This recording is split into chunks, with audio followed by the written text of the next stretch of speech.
was from my joke story trick show, which you were on. Okay. And so it's giving me joke story trick vibes that I used to do those on Tuesday nights. Yeah, I can't hear it. Are you playing it? You can't hear the music? No. Oh no, you won't be able to on here unless I hang on. Oh, good. Well, no, hang on. I get you right. Screw it up. Hang on.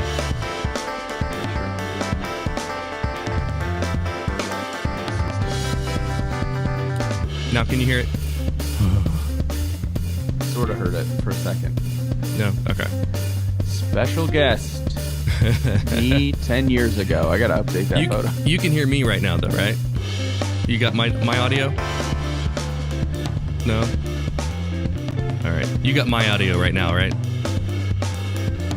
Yep. Okay. Good. Then I think we're okay. We're sending the audio. That's the important part. Yeah. It just might not be. And it's okay, because this is the only part where there's system audio that you would ever be able to hear. So it's all good. What's this episode about? Whiskey? Whiskey.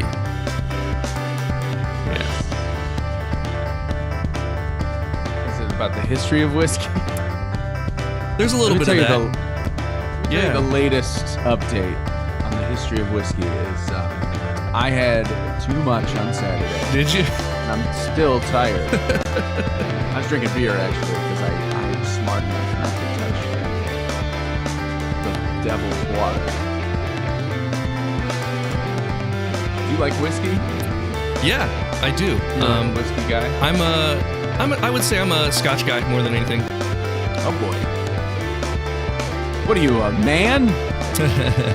I do like bourbon, but I don't like bourbon straight, so I'm not that much of a man. I started smoking cigars again. Sending the audio, that's the important part. Yeah. Sorry, I was getting double audio there for a second. You started smoking cigars again? Yeah, during COVID I started. I used to smoke a lot of cigars. I can't anymore because they really royally screw up my throat. So. Yeah,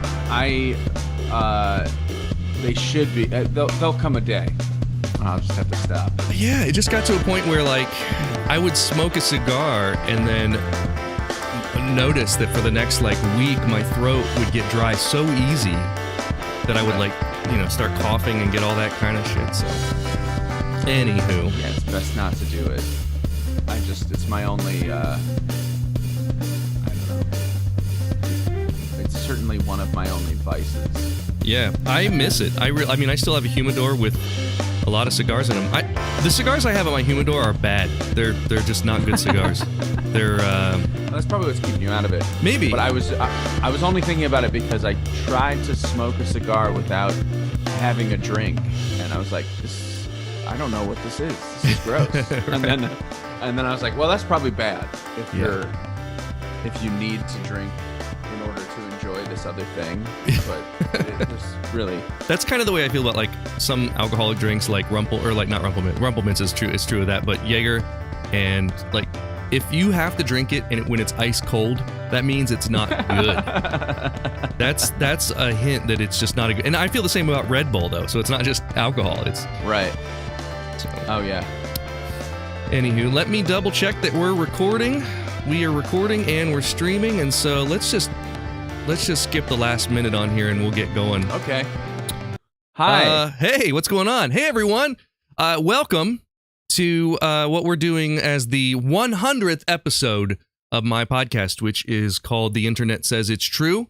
And so where we are right now is we're on the episode 99 released today. And so this episode will come out next week, but we're recording this part live with Dan Wilbur, who we'll get to in a moment. But let's go ahead and start that part.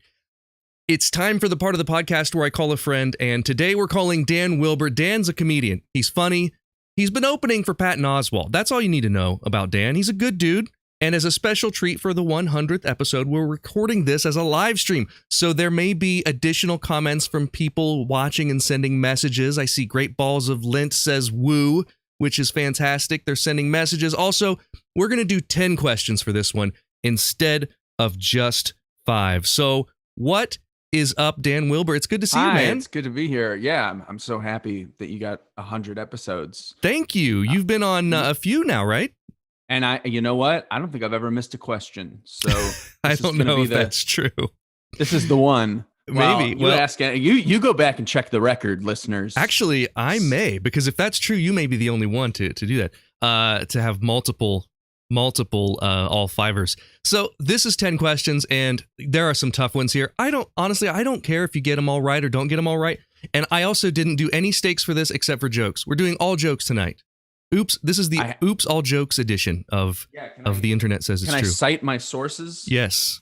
Yes. What do you have today? I got the Encyclopedia, Friars Club and Encyclopedia of Jokes. Okay. And I have my joke thesaurus. Okay. Okay. Yeah, there it is. We got the encyclopedia. You got the joke thesaurus. Not a bad reference book, honestly. Really? Neither of them. They're very good. And but if you find the shorter ones and you find the ones that are attributed to anonymous, you can see where the editors were really just trying to kill time. You know what I mean? They're really just trying to.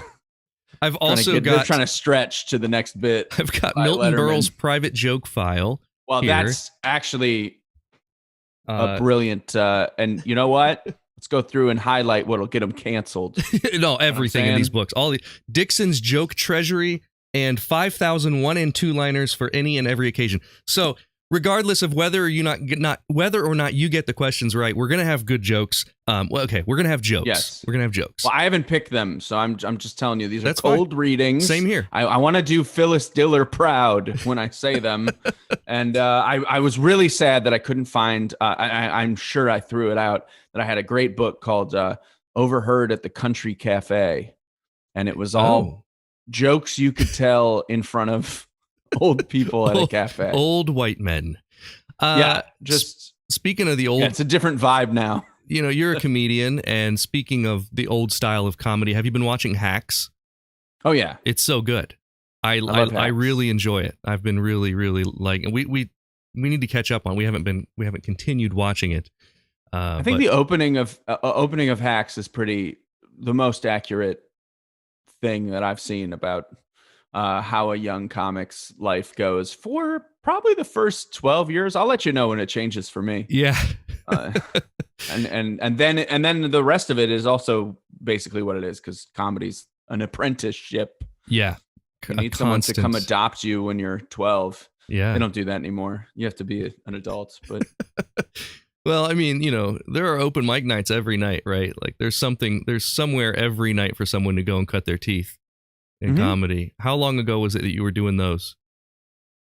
How long ago did I do an open mic? No, I mean, you're still doing them, but how long ago was it that's all you were doing and you weren't working? Yeah. When I first moved to New York, anytime you move somewhere new, it takes a little while to find a good space. And then in New York, it always changes. So sometimes you're getting booked on a lot of shows, and then you get the rug pulled out from under you, and you got to start going to some good mics again. But I still do this Halyards mic, at least pre-COVID I did. Yeah. And I loved it. It was a bunch of really good comedians. It was all guys that had done it for like 10 years.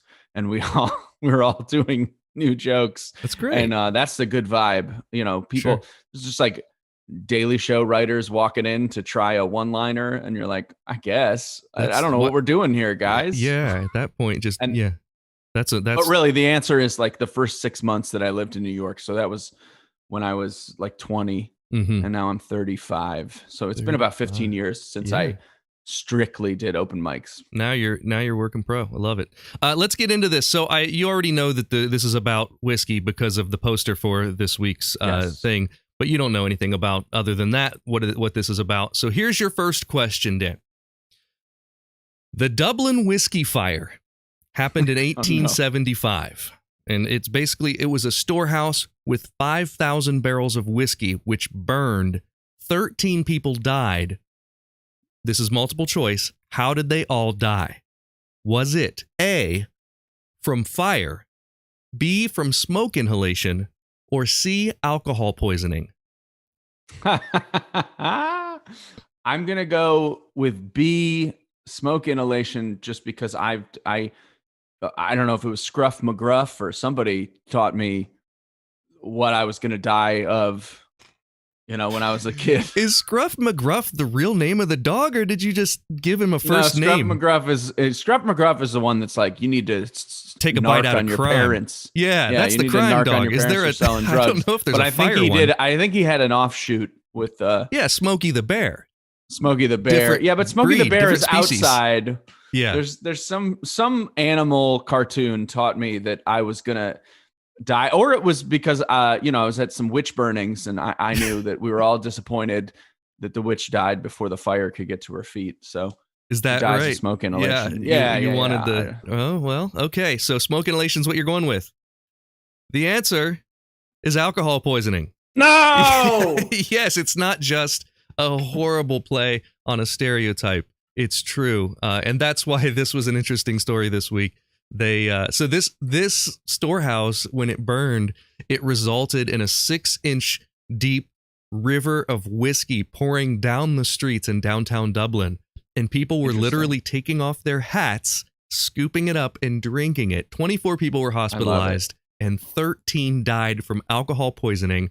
So there's your unbelievable. Love that. That means you get to start off on the jokes tonight. I wish I had the Milton Berle joke book, because I'm sure there's 100 pages about Irish people drinking in it. You're probably right, actually. I have more thoughts on the Irish I'll share with you in 10 seconds. Okay, here we go. This is about husbands. Oh, good. A husband is what's left of a man after the nerve has been extracted. Oof. I'm a husband, so really speaks to me. Okay, there you go. Probably written in. I should probably tell you who wrote that joke. That was Helen Rowland. Helen Rowland. Yeah. Who was on her fourth husband when she wrote that joke. Yes, exactly. Yeah, I think so. Question. There was Wait, I just want to say that you had thoughts about the Irish. Just I was thinking about how just bear with me while I don't know how long you want this it doesn't matter. This is a special 100th episode special. It doesn't matter. Then I get 100 new jokes to test on you. I was just thinking of how funny it is whenever I think of like white European stereotypes.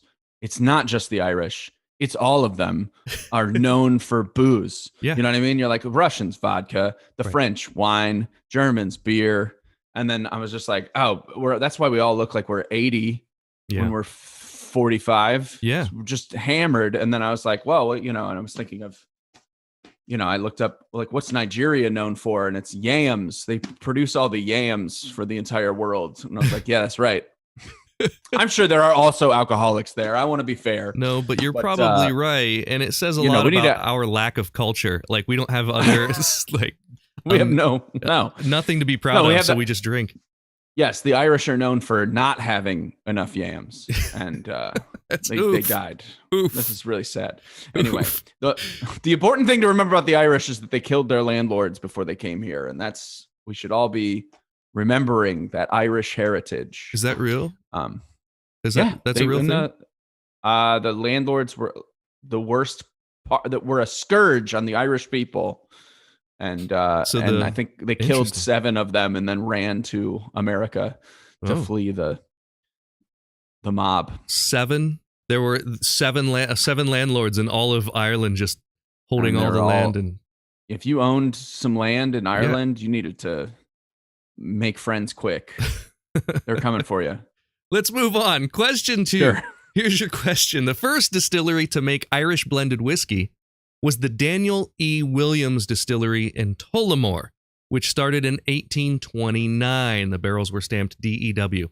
Tullamore was also noteworthy for what other first in 1785. So this town of Tullamore had a very important first. It was one of these. A, having Ireland's only automobile. B, being the first city in Ireland to have a telephone. Or C, being the site of the world's first air disaster. Now, how would I know this? You wouldn't. It's not about you knowing it. It's about you guessing. Every time we've had questions, there's like which came first, and I could do some. This this some knowledge one that I is have. probably just the a hardest. guess. Yeah, all of these are going to be guesses, but this is interesting. I'm going C. Being the site of the world's first air disaster. Yes. Okay, so lock it in. Lock it in. The answer is C. The site of the world. I didn't think you would get that one because you think air disaster 1785. No way. But a hot air balloon was taking off in the center of Tullamore. It was believed to have become snagged on a chimney, brought the balloon down. It crashed into homes. They all burned. The ensuing fire destroyed a portion of the town. It was rebuilt, giving rise to the depiction of a phoenix on the town's coat of arms. Some sources suggest it was only the third time a hot air balloon took off in Ireland. Reports from the Times said that as many as 100 homes were engulfed by the blaze, completely destroying Patrick Street. Wow. There you go. I need to give you a joke. Should I do the same book you did or do a different book? No, do a different book. Let's do Milton Berle. I've memorized this book. Let's do Milton Berle. I'm going to be honest. I got that one right because it sounded like the least obvious one. I found, I just opened it to football. So that's good because we got football starting here in a few weeks. One football fan lived and died by his favorite football team in the fall. He had no time for his family or children. He could be found only on the couch, a six-pack or part of one at his side, and his eyes glued to the TV screen. One day his wife marched up in front of the screen, opened her house dress, and said with finality, "Okay, Buster, play me or trade me." Nice. Oh, boy. A lot of marital jokes in these, I feel. And we're saying he wrote that. He sat down and he was like, I got to write jokes that everyone will tell. It says there are 10,000 of these in this book. I think it's true. Unbelievable. It's a long career. So, yeah, the joke file. What I love to picture when I hear the name joke file as a title for a book is some poor guy who had to go through Milton Berle's files and compile these jokes into a book and decide which ones could go in there and which ones to throw out. I'm not looking forward to even someone related to me looking through an old notebook of mine. You done that? It's terrifying. I have mine's, mostly Apple Notes, the Notes app, right. And I go through it and have no idea what anything means. Because mine is usually not just a joke, it's usually some sort of setup for a scenario on stage with props and things that people are doing. And I have no idea what any of it means. And it's fascinating to read sometimes. And sometimes it's not for me. Sometimes I'm watching a friend's show and they ask me to make notes. And so I have no chance at figuring out what this meant. Someday we should do that. We should just do a podcast where if you get the question wrong, you have to read from your old joke notebook. Oh my God, I'd love to do that. That would be a lot of fun. That'd be a good premise for a show, like a live show.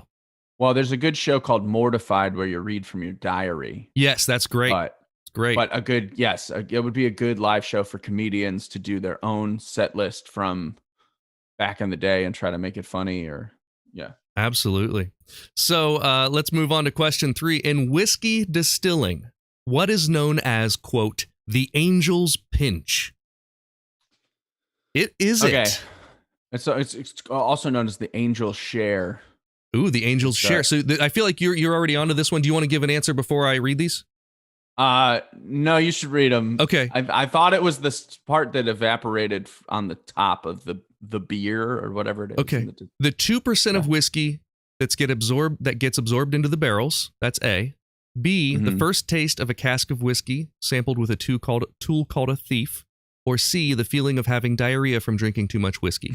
The angel's pinch. So it's A. It's A. It's the ones that the angels have absorbed.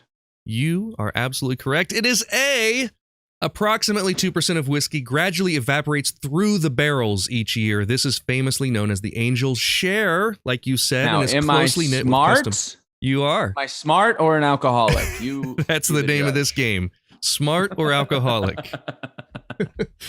Let's change books. Let's go. We're going to go with Dixon's Joke Treasury, and we're going to see if this truly is a treasure. Random page. Those are too long. Let's get to something. The name of that chapter was Too Much Saxon Violence. Unbelievable when the chapter title Kills is a pun. With the second graders. Okay, here's one. This is all puns. A noted dog trainer gives a party in honor of his most talented animal, a spaniel. As part of the festivities, this spaniel sits down at a baby grand and begins playing a Bach sonata. During the recital, one of the guests begins to talk loudly and the dog growls and chases the noisy guest out of the room. Don't worry, the trainer shouts nervously. His Bach is worse than his bite. Bach. Give it a golf clap. Bach. Oof. Golf clap. Bach. Unbelievable. I knew that's what we were getting into. We're having to tell jokes because honestly, and Josh called it in the chat. Is that because you're out of stickers? That is absolutely correct. I am out of the internet says it's true stickers. Question 3, famously always a sticker. I probably owe you at least 3 by now. So I thought of another great idea for a show is that you read the setup to these jokes and then you try to see if I can come up with the punchline. That would be good for that chapter. We'll try that. What does a clam do on his birthday? And then you just have to wait. Oh my gosh. Someone gets it. That would be good. I don't know. It might be terrible. I've lost the page where the puns were, but if I find that again, we'll do that game. Okay, question 4. The name Dublin comes from a Celtic word dub, like D-U-B-H, Lin, L-I-N-N, and it directly translates into something that is the name of a city in the UK. Okay, so Dublin translates into this city's name. Which city is it? A, Maiden's Hill, B, Liverpool, or C, Blackpool? All right. I don't have any idea. I can't pick this apart. I don't know enough. I feel like a fraud. I'm going to go with, what was the B? B was Liverpool. It's A was Maiden's Hill, and C is Blackpool. I'm going to go C, Blackpool. And I have no idea why. You are correct. You are correct, and you are 3 for 4. Sorry, 3 for 4. Yes. You've only gotten one wrong so far. The first one. Yeah, Dublin means Blackpool, which I thought it was weird because there's a Blackpool in England. So, yeah, Northern England. Yeah. Okay. Oh, let's do this. Here's a joke. Even though we'll do this one your way. So I'm gonna read the pun. You say the last line. You read the setup. Hold on. Let's see if I can do this. Okay, so the last line, this is a conversation. A woman opened a refrigerator and spied a rabbit there. The woman says, "What are you doing in my icebox?" The rabbit says, "This is a Westinghouse, isn't it?" Woman says, "Yes." The rabbit says, "Well, you bunny let me out. I have no idea." Wait, let's go back. What is a Westinghouse? What is a Westinghouse? It's a brand of refrigerator. Oh, this is a Westinghouse, right? Yeah. And the rabbit says, I heard that they never stop running, just like me, a rabbit, which actually stops running very fast. That it's not what this book says. What is the answer? This is a Westinghouse, isn't it? The woman says, yes. The rabbit says, I'm just westing. Because it's a rabbit. Ooh. Oh, westing. I thought that would be a Elmer Fudd line, I'm just westing. If that should have been. If it was Elmer Fudd in the icebox, you would have gotten that. Yeah. Question 5. Right in front of me, you know what I mean? It's fine. When you hear it, I love this game. It's fine. Which one of these is the true origin of the word proof as it pertains to alcohol? So one of these is where they got the word proof. A, rum was tested by putting it on gunpowder. If the cannon still fired, it was proof that the drink was strong enough. If it was at least 50%, the cannon would fire, meaning it was 100 proof, 100% effective. B, it comes from the Celtic word ploof, meaning someone who is drunk. Or C, nobody knows the true origin of the word proof. Oh, weird. I'm going to go with A because it had the most detail. Yeah. The answer, believe it or not, sorry to tell you, it's A. The most detail, it was gunpowder. So that's how they knew whether or not the alcohol, the whiskey, it was actually rum on the ships in the Royal Navy. They would put the rum with the gunpowder. If the cannon would still fire, that meant there was at least 50% alcohol content or greater, which means it would still fire. So does that then apply to why proof is half? Like if it's 100 proof, it's half? Okay. Yeah, but it doesn't really make sense for if it's like it doesn't 40-80, I guess. Yeah. And that's why you don't have beer, like wine and beer don't have proof. It's just your alcohol content, your ABV. Oh my God. Can you imagine anything above like a 20? They keep adding alcohol to beer. Yeah. So it's like so close to just having a shot inside of a regular beer. I like get there. This double IPA that's like 7.6 or something I've been drinking. Yeah, they're going to get up to like a 20%. You know what I've been drinking though? Oh, I'm going to die. I'm not ashamed to admit I've been getting into the seltzers. All right. I was not a fan of the seltzers, but I tried the Bud Light like soda seltzers. My stepbrothers had it on vacation and I tried it and they're really good. Like they taste just like RC Cola and stuff. So yeah, been doing those and they're 5%. 10 proof, no, 2.5 proof, I guess. No, that would be 10 proof. You double it. Yeah. I've been drinking the 10 proof seltzers. The old 10 proof. So ridiculous. I like this game with more questions. We've got 4 more to go, and you're doing very well. You've only missed 1 so far. Question 6: the neighborhood where the Dublin whiskey fire took place is the Liberties in the southwest part of the city. What extremely famous tourist attraction is in the Liberties? You would not know this unless you'd been there. Again, this is a tough one. A, the Blarney Stone. B, the Lucky Charms factory. Or C, the Guinness Storehouse.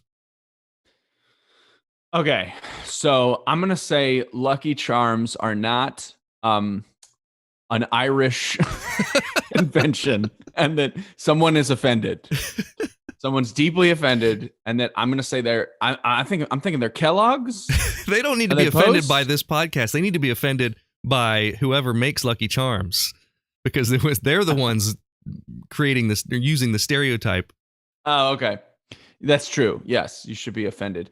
I think the Blarney Stone is somewhere that I've heard of, and so I'm going C, whatever that was. The Guinness Storehouse. The Guinness Storehouse. You have continued your streak. You're 1 for 6. Yes. You owe me a joke from last time. Oh, by the way. Shoot, I do. I need to double it up. Dude. All right, we're gonna keep the finish the pun game. This is fun. Okay, I'm ready. Hold on, getting my zone, joke zone. All right, that one's not good. I got to find a good one.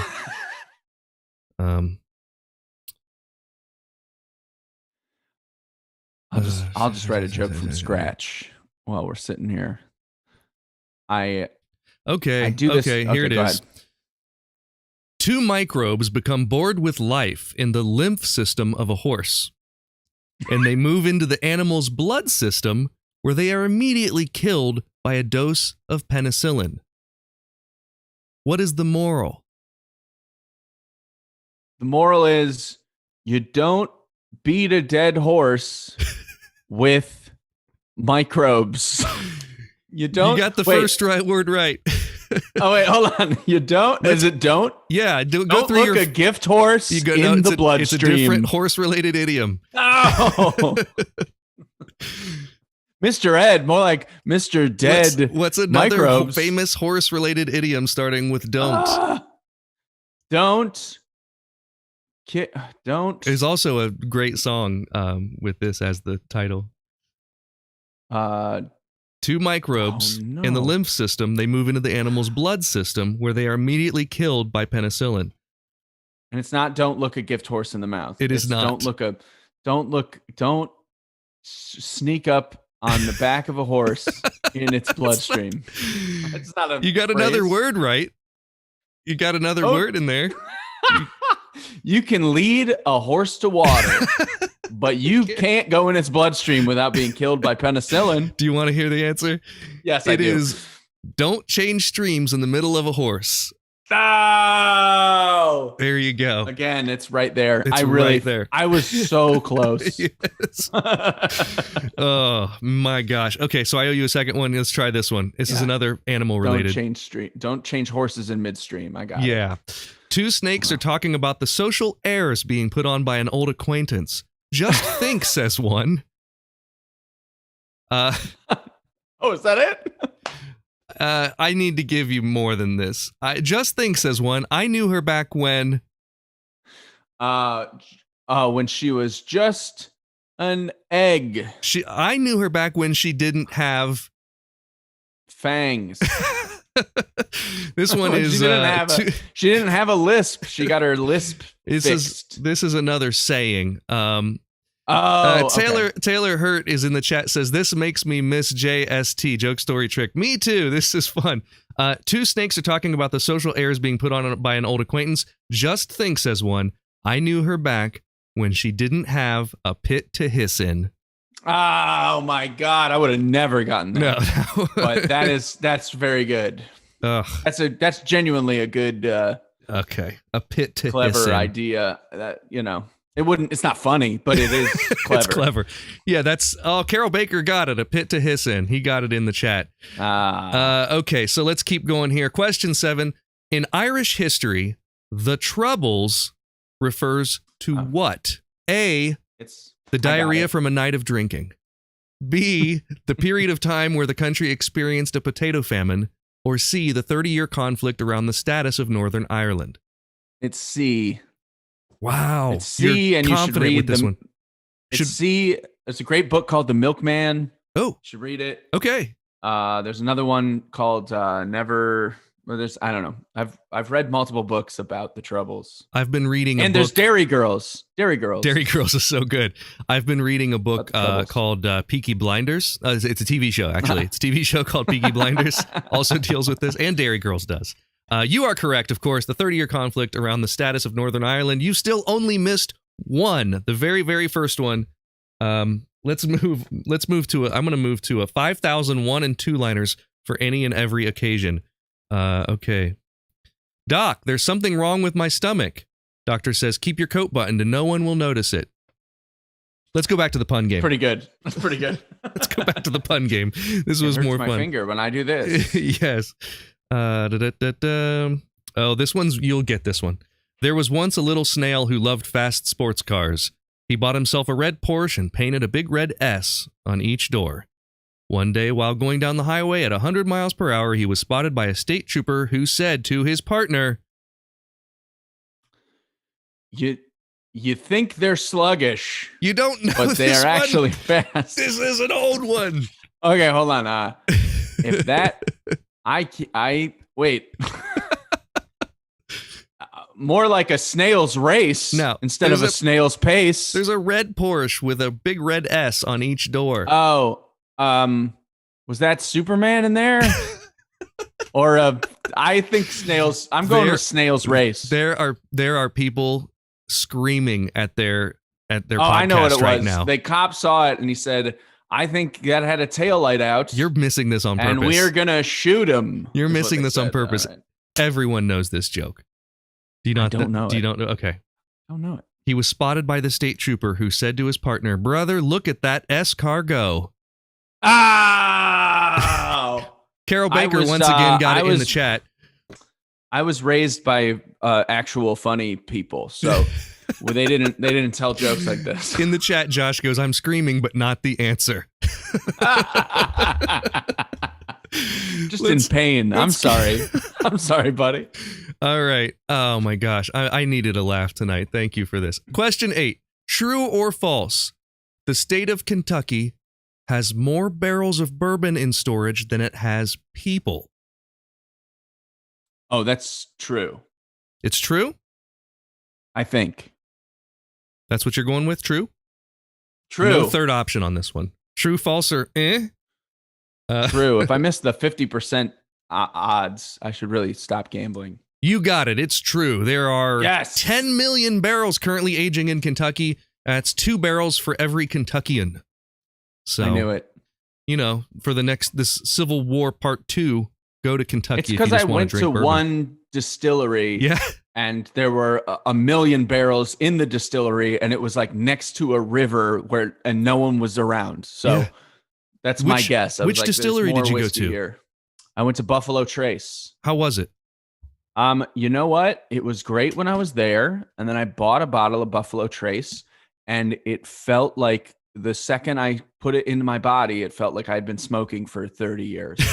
So I had to. So I'm sure it's a great whiskey. I know it's very popular among whiskey snobs. So I think it's great. I was not ready. Yeah. You know what I mean? We were talking about cigars very early on, and I'm now conditioned to smoke like a dark cigar. Sure. I can handle a heavy. I can't do the tobacco. Maduro wrapper. I'm all Connecticut shade over here. Yeah. I'm doing Maduros. I'm doing high nicotine cigars, and but whiskey is just it's a bridge too far for me. Let's see. Our friend Taylor in the chat says her brother-in-law works at Buffalo Trace. I you saw should try him Eagle Rare. Okay, I'll try some Eagle Rare. Yeah. So this. Oh, so you got that one right. Again, I need another joke. Let's try another pun game since this is apparently what we're doing. Oh God. Okay, here we go. This is a good one. In ancient Greece, escargot. In ancient Greece, Zeus visits a young man named Benny. Tells him he can be immortal if he agrees to remain unshaven. If you shave, says the king of the gods, you will burn and your ashes will remain forever in an urn. All goes well for centuries, but one day in the 20th century, Benny falls in love with a woman who insists that he shave. He figures that Zeus has forgotten by now, and he shaves. The ancient curse is immediately carried out. Moral of the story? His name is Benny. Benny won't shave if I put a curse on him. His punishment will be that he will burn and his ashes will remain forever in an urn. Oh. Burn urn, Benny and the Jets. Hold on. Benny, burn urn, shaving. I almost got it. Yeah. All of those words. The moral of the story is, if you try to pull a fast one on Zeus, he will become a goose and let it loose inside of another human being. And 3 puns in the punchline. So I'm not sure you'd get this one. But the moral of the story is, a Benny shaved is a Benny earned. Oh, no. I forget you have to think of the puns. Yeah, I should have just been going like Benny, Jenny, Lenny, Penny. Yeah. Oh, it's a penny. Yeah. Oh my gosh. What a fun game. Okay. We're getting down to the end of it, where this is question 9. You are currently 1 for 8. I keep saying that. You're 7 for 8. You are right. Darn near. I want to give you that first question back. Question 9. One U.S. I wouldn't get it right. I can't remember what it was. I know.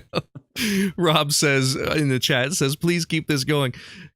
Question 9 says, one U.S. state has named whiskey as its official state beverage. Which one of these states is it? Is it A, Alabama, B, Tennessee, or C, Ohio?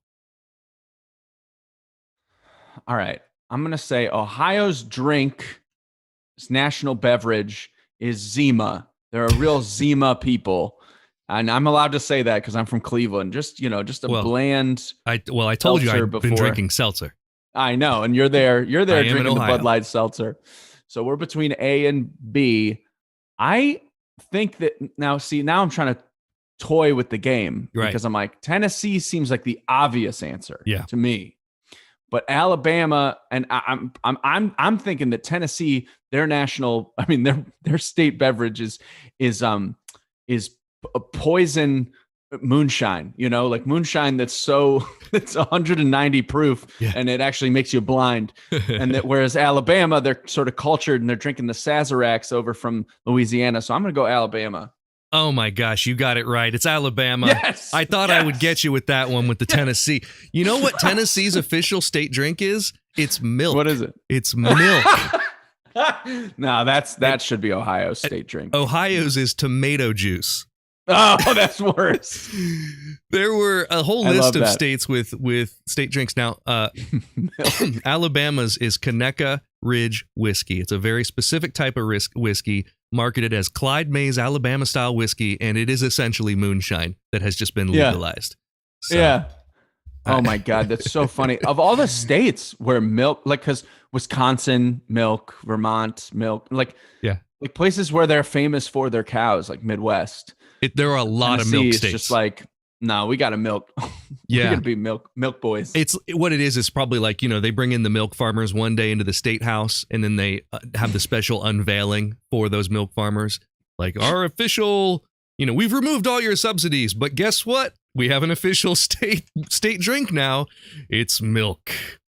So, yeah. So, anywho, Josh says Kansas and Missouri don't have an official beverage, but if it were up to the voters, it would probably be some barbecue sauce. That's probably true. I was just about to say that. That's probably true. Yeah, but I've never heard of anyone calling tomato juice the state drink of Ohio. Never heard it. You're 1 for 9. You're 8 for 9. I keep just trying to give you the one. You've missed 1 for 9. Erase. I know. Stop stealing valor. You're 8 and 1.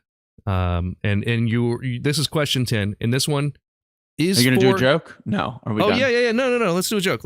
We can't. Let do the game. Go. The game. I gotta find one that's good.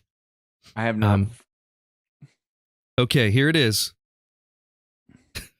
Nope, you're not gonna get that.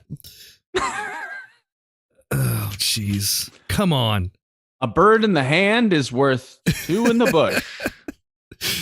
Thank you. Oh, I read that one. Okay. Was it? Oh, she was putting on airs. She was throwing a real hissy fit. Thank you. I'm a snake. Okay. I'm thinking of all the puns of the old ones. Now, I don't know what this is, but we're going to read it because that's the whole thing. A dentist becomes completely obsessed by floss. There's your first sentence. His compulsion becomes so great that he buys a roan horse, R-O-A-N, a roan horse to help him gather floss for his growing collection. Another dentist becomes even more compulsive and steals the first man's horse, but the horse refuses to help him.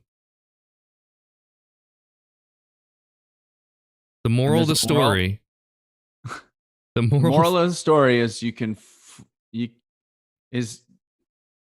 don't steal. Okay, if you're out stealing horses for floss and you're a dentist, it's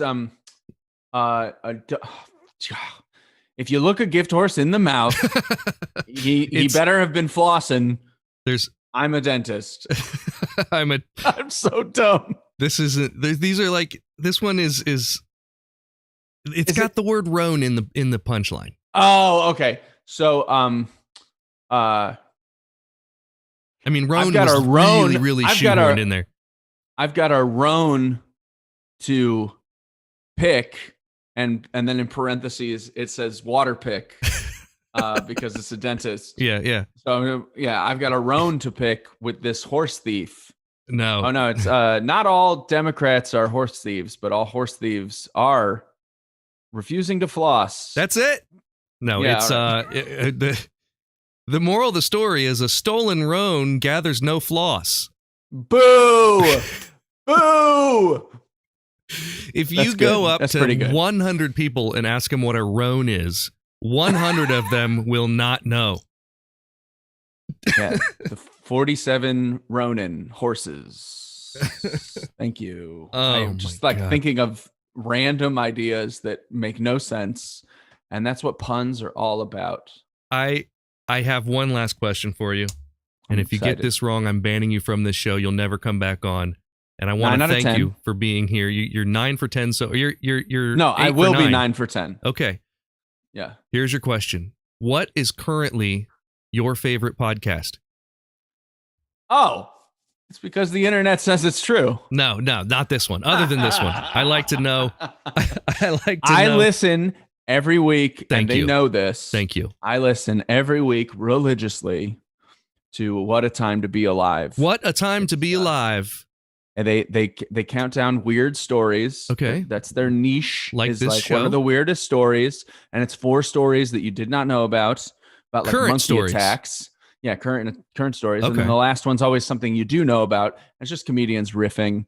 Love it. But it keeps me in the mindset of how to stretch a joke, how to think about jokes from different angles. But let me ask you this. Very, very good. How are they with puns? Oh, they're I don't think that's what they're aiming for. We need to take this game to them. I think they would hate everything that happened tonight. They would. I think I'd be barred from ever doing the podcast. That is a correct answer. I'll be happy to have you on this podcast again anytime, Dan. You guys who are listening, guys and gals, and everything in between, can catch Dan Wilbur hosting a weekly comedy show at Young Ethel's in Brooklyn and follow him online at Dan Wilbur. That's Wilbur with a U. Also, he does the TikToks, and he's great at it. And on TikTok, it's Dan Wilbur Comedy. So find him there. He really is better at the TikToks than I'm doing, because I did really well for a short amount of time, and then I just got sick of it. We just got to return to our cars and start talking into That's all camera. I did. I did them all in my car, and the ones that I did in my car were the best one. I don't understand it. Yeah, I just don't get it. For those of you watching this on live stream, you can catch me doing my show at The Station coming up this Thursday night in Hilliard, Ohio. That's where I live. But if you're listening to this on the podcast next week, sorry, you missed it. That is all for this week. Thanks to Nikki for the show topic and to Dan Wilbur for being my guest. Here's a kid who would hate if I called him Irish.